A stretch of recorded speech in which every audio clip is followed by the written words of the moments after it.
Brigadier Rajendra Singh Jammu Kashmir state forces के chief of staff थे। वे एक अनुभवी, दृढ़ और परिस्थितियों को गंभीरता से समझने की शक्ति रखने वाले व्यक्ति थे। महाराजा हरि सिंह ने उन्हें दुश्मन की बढ़त को किसी भी तरह से रोकने की जिम्मेदारी सौंपी। ब्रिगेडियर राजेंद्र सिंह ने बिना समय गंवाए इस कठिन मिशन को स्वीकार किया। उन्हें पता था कि उनके कुछ दर्जन सोल्जर्स हजारों कबायलियों को रोक तो नहीं सकते। ये लड़ाई जीतने की नहीं थी, ये लड़ाई थी उनको डिले कर देने की, ताकि उन कबायलियों को समय ना मिल पाए कि वो श्रीनगर पर कब्जा कर पाए। उस क्षण के बाद कहानी का रुख सचमुच बदल गया। ब्रिगेडियर राजेंद्र सिंह के पास लगभग 150 जवान थे, सिर्फ 150 जवान।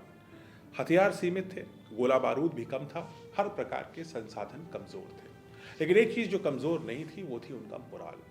और उनके सामने थे हजारों की संख्या में हमलावर, पाकिस्तान द्वारा ट्रेंड, पाकिस्तान द्वारा आर्म्ड, जिनका सिर्फ एक ही मकसद था, किसी भी तरीके से श्रीनगर में कब्जा करो।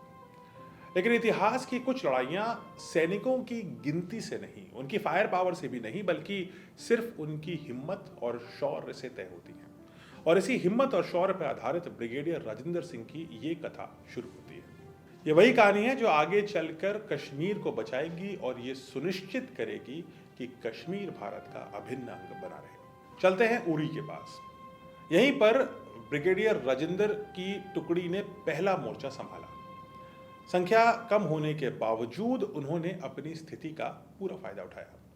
पहाड़ों की ढलानों का इस्तेमाल किया, संकरे रास्तों का इस्तेमाल किया और अपनी जियोग्राफिकल एडवांटेज और नॉलेज का भरपूर इस्तेमाल करते हुए एक बहुत ही न्यूमेरिकली सुपीरियर एनिमी के खिलाफ मोर्चाबंद हुए।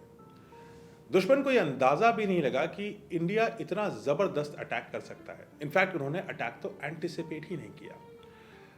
लेकिन यह अटैक तो जीतने के लिए नहीं था, यह अटैक दुश्मन को धीमा करने के लिए था।